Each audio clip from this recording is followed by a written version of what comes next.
Over the next 4 weeks, all eyes will be on 12 stadiums across 11 cities in the United States of America as the expanded version of the FIFA Club World Cup kicks off tonight. At this stage, I have two questions for my co-pilots today as this tournament takes off. Yeah. Are you as excited as I am? And what is our trivia question for the viewers at home today? Firstly, let's get the trivia question out of the way. How many African clubs have won the FIFA Club World Cup? So, how many African sides have won the FIFA Club World Cup? Stick around. We're going to give you the answer to that question. Now, let's talk about this amazing tournament kicking off in the United States of America. Let me tell you, I've been to the United States before, and I can tell you that jet lag might set in with the African players. Do you think that might happen? Because of the CAF Champions League space, and I look at how they travel, I doubt that's going to be a problem. Yes, and there are 4 African sides that have the chance for continental glory. Yeah. Now tell me, who do you think has the best chance out of the 4 and why? Yeah, look, we need to break it down. You've got Alahly there, you've got Mamelodi Sundowns, you've got Wydad, and you've got ES Tunis, which is Esperance there. Those are the 4 African teams that are there. All right, let's start with our Ahly because they're facing Inter Miami, which they're there under controversial circumstances. You know about the playoff. Yeah. You know that LA Galaxy won the American League. Yeah. They should be there, but LAFC are the ones going to be representing the United States of America with Inter Miami. LAFC won a playoff because of some FIFA regulations. And of course, Inter are there because of their good run, you know. And we all know they are there because of Messi.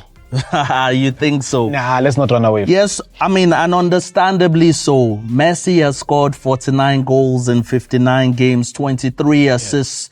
People want to see that. But now it's a headache for Africa. Our athletes have to deal with Messi. Should they be worried at all? It's also a club with lots of pedigree, so I know they wouldn't be intimidated. Look, Messi is just one player, to be honest with you. I think his glory days are over, to be honest with me. I'm sorry if I sound as if like I'm trying to demean the star that he is. He is a quality player, no doubt, but Alahly is a quality side, and they've brought in a coach that knows how to bring the best out of players. We saw what he did in Orlando Pirates here in South Africa, putting Orlando Pirates in such a good space in the CAF Champions League space after they haven't been there in quite some time. But then again, the question is Marcel Koller, a coach that has brought them there twice. You know, it's something interesting to look at it. And Jose, for me, brings quality in terms of the European feel. He's been in that space. He understands the language. He understands a lot of things that happen in that space. And for him to find himself in a Al-Ahly team is going to be interesting. He's got players that are going to be very helpful for him. We look at a player like Mohamed Al-Shanai, the goalkeeper, the captain as well. He wears the arm belt. This is a captain that has been there 4 times. He understands the dynamics of a Club World Cup, what it means for the Al-Ahly followers, for the team itself. He's got the experience, you know. And you've got a young player. I'm sure you're going to understand the number that he wears, number 22. Sure. Yes. And Mama Sure is a quality player. You cannot doubt what he brings into the table. And I look at that and I say, I think Jose, with all the support he's getting from his team, he's going to get it right. And he needs to be supported thoroughly. But is this too much of a task for him? Let's wait and see. Doubt it. Club of the century. They don't call them that for nothing. And historically in the FIFA Club World Cup, they've done well in 2006. We know they got to the latter stages of the competition because they had stars like Abu Treka, who is one of the highest goal scorers from, an Arab perspective, an Arab player. He's on 4 goals in the history of this competition. And, I think there's nothing to be intimidated about. But speaking about good sides from Africa, Mamelodi Sundowns are in action. And they face some very good teams in that group.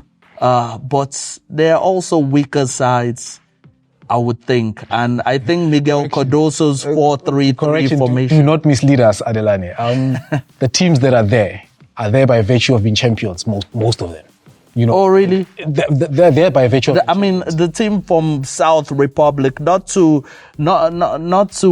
take the gloss off. You mean Ulsan, the South Korean team? Yes. they haven't won any game in the history of the FIFA Club World Cup. But so are they still... Let's not contradict ourselves. Sundowns hasn't won a game. Sundowns hasn't won a game. They've been there and they haven't won a game. They've lost 2 games.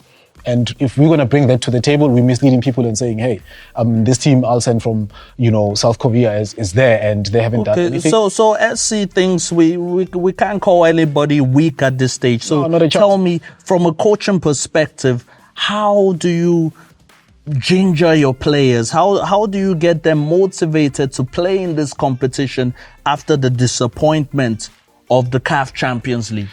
Most African players find themselves in these positions where they want to play against what we term as the best in the continent or the best globally. And you've got so many teams that are there. For one, you've got a Dortmund team that is there. There's a guy that we spoke about at some point when we were talking about your diamonds, Sergio Kurise. You look at that player alone who plays for Borussia Dortmund.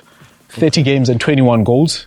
And 2 assists. That is a super player. And I think the Sundowns players look at that and they say, we want to rub shoulders amongst the best. You've got a Lucas Ribeiro who knows that there's a team there that's called Fluminense. You look at that alone. This is not a pushover. So you look at that and you say, this is going to be humdinger of a game. This is going to be a humdinger of a tournament. And the Sundowns players... Or the Brazilian team, Fluminense. Yes, wow, what an incredible team that is. Sure, they had maybe like 12 different players in their league that scored consistently for them. They also have Thiago Silva to lead them. But it's going to be exciting to see Mamelodi Sundowns face Porto and all these teams. And yes, luckily nobody has signed Fiston Mayele. So, hey, nothing for Mamelodi Sundowns to worry about. On that note, we'll be going on a short break, but we're still going to be discussing with SC about this incredible tournament kicking off tonight. Stay tuned. Oh, dreamers. They just love to watch the dice roll. Chasing that rush, that one big win. Some can't believe their luck, while others curse theirs. A few rely only on hope. But then there's a different kind of player. Those who rely on strategy and not chance, who know that winning is earned. Those people play with SportPesa. SportPesa. Make it count.